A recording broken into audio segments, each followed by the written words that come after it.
तो सप्तम भाव जब बुरे ग्रहों की स्थिति में हो तो व्यक्ति के अंदर काम शक्ति का क्षय हो जाता है।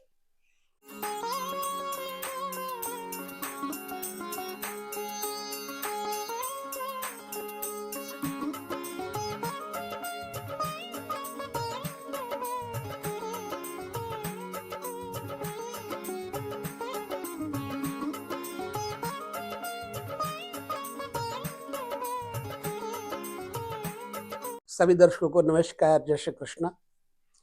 नपुंसकता ग्रहों का खेल, नपुंसकता क्यों और उसका इलाज क्या। प्रायः इन स्थितियों में आदमी का मनोबल बिल्कुल गिर जाता है। ज्योतिष में कैसे समझें कि किसी व्यक्ति में नपुंसकता है। नपुंसकता पुरुष में ही नहीं, स्त्रियों में भी होती है। नपुंसक ग्रहों का तालमेल देखना होगा। सप्तम भाव, द्वादश भाव, द्वितीय भाव और शुक्र, इन सब के ऊपर जब ग्रहों का कुप्रभाव पड़ता है तो व्यक्ति के अंदर भोग शक्ति का क्षय हो जाता है। कैसे, इसे हम थोड़े से सूत्रात्मक तरीके से समझने का प्रयत्न करते हैं। आप हमारे साथ बने रहिए। देखिए, जन्म कुंडली में नपुंसक ग्रहों की संज्ञा कौन कौन सी है, मतलब कितने ग्रह हैं जो नपुंसक है, यह आपको देख लेना चाहिए। बुध को नपुंसक ग्रह की श्रेणी में लिया गया है। नंबर 2, शनि को भी नपुंसक ग्रह की श्रेणी में लिया गया है और केतु को भी नपुंसक ग्रह की श्रेणी में लिया गया है। अब इन ग्रहों में यदि कोई सामर्थ्यवान ग्रह अपना योगदान दे दे तो व्यक्ति की नपुंसकता खत्म हो जाती है। नपुंसकता वाली स्थिति क्या है, आइए चलते हैं। आपकी जन्म कुंडली में सप्तम भाव भोग का घर है, यानी काम, मदन, इनको कहा गया है सप्तम भाव को।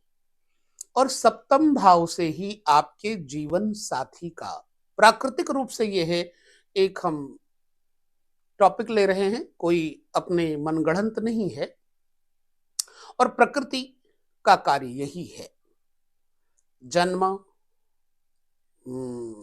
भोग, मृत्यु, ये क्रम चलता रहता है, ये ब्रह्मा जी की रचना है।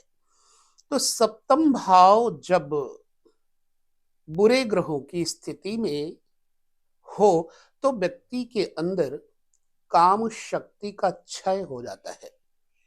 सप्तम भाव में दो ग्रह बैठे हो, किसी अन्य ग्रह की दृष्टि ना हो तो व्यक्ति नपुंसक माना जाता है, होता है। और हमने ऐसे कई कुंडलियों का अनावरण किया है। बाद में उनकी जिंदगी में विवाह के उपरांत परेशानी आई, यहां तक कि उनका डिवोर्स भी हो गया। तो बुध और शनि सप्तम भाव में बैठे हों, ठीक, और शनि यदि अपनी ही राशि में हो, ठीक, मकर कुंभ में, तो व्यक्ति में नपुंसकता आती है। अब अगर इन ग्रहों पर, दोनों ग्रहों पर किसी पुरुषार्थी ग्रह की दृष्टि पड़ जाए, जैसे मंगल की दृष्टि पड़ जाए, जैसे बृहस्पति की दृष्टि पड़ जाए, जैसे चंद्रमा की दृष्टि पड़ जाए, तो व्यक्ति को नपुंसकता कुछ काल तक रहने के बाद ठीक होने का अवसर मिल जाता है। नंबर 2, अगर आपके कुंडली में सप्तम भाव का कारक शुक्र यहां पर यदि शुक्र दोनों ग्रह शनि और बुध से पराभूत हों, माने शनि और बुध के ऊपर किसी अन्य शुभ ग्रह की दृष्टि ना हो और शुक्र के साथ एक साथ हो जाए, तो व्यक्ति को अत्यधिक हस्त मैथुन इत्यादि के कारण वीर्य क्षय के उपरांत नपुंसकता आ जाती है प्रायः। अच्छा, दूसरी बात हो गई। तीसरी बात, 12वां घर क्षय और व्यय है।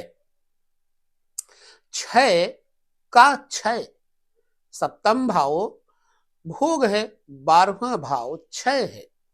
12वें घर में जब शनि बुध की युति हो जाए अथवा 12वें घर में केतु बुध हो जाए और साथ में शनि भी हो जाए तो भी व्यक्ति को नपुंसकता आ जाती है।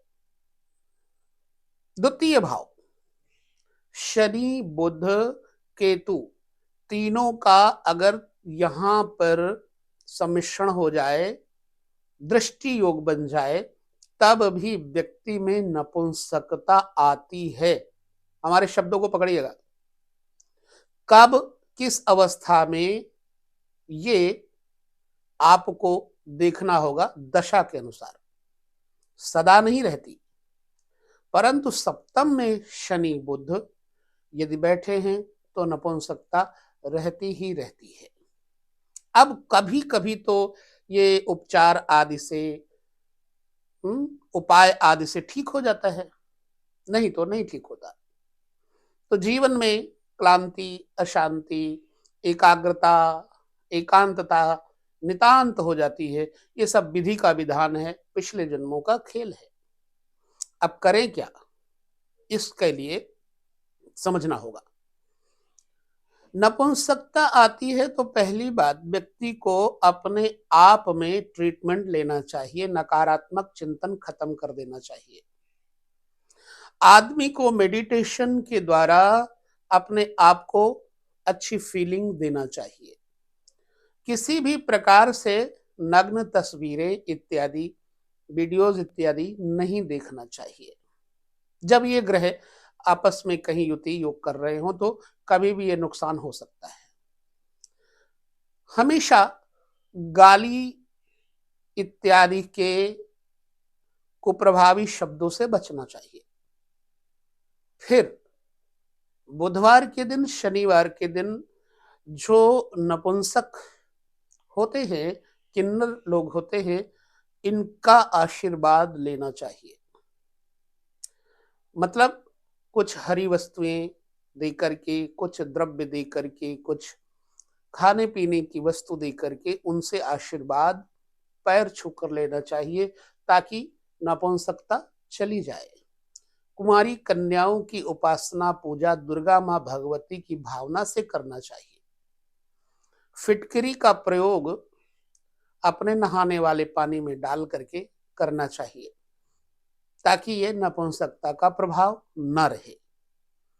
सदैव मेडिटेशन के माध्यम से अपने आप में से ये फीलिंग, निगेटिविटी हटा देना चाहिए कि मैं नपुंसक हूं। समय है तो उपचार कर लीजिएगा, उपाय कर लीजिएगा, और यदि आप पीड़ित हैं इस चीज से तो मैं कहूंगा कि ये उपाय आपके लिए सार्थक होगा। ठीक है। एक ऐसा पत्थर होता है जिसे पहनने से भी व्यक्ति के अंदर की वह मर्दानगी शक्ति वापस आती है। फायर उपल एक ऐसा स्टोन जो कि हमने देखा लोगों को पहन के उनको सफलता मिली जीवन में। अपने वजन का 10वां हिस्सा इंडेक्स फिंगर में चांदी की अंगूठी में धारण कर लेना चाहिए शुक्रवार के दिन, तो इससे नपुंसकताओं की कंडीशन खत्म हो जाती है। फिर गाय का मूत्र, गोझरण अर्क, गोमूत्र का सेवन 1.25 महीने करना चाहिए, इससे नपुंसकता चली जाती है।